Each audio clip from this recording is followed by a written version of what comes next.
Welcome to the informative Google Pixel 6a, and I'll show you how to install iPhone keyboard on this device.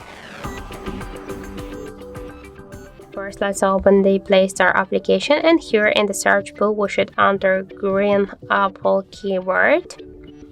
And now we should get this application. That's why tap to install and wait a couple of seconds while this application downloading and then installing on your device.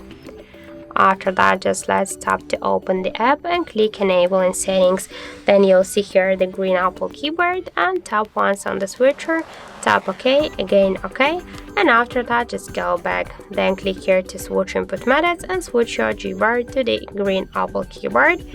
Now we can see that the process is finished, and let's go back to, for example, let's go here to the app search to see the new look of our device keyboard, and we can see that this keyboard is so close to the iPhone 1 as the all of these emojis. So that's it. Thank you for watching, and if you find this video helpful, don't forget to leave a like, comment and to subscribe our channel.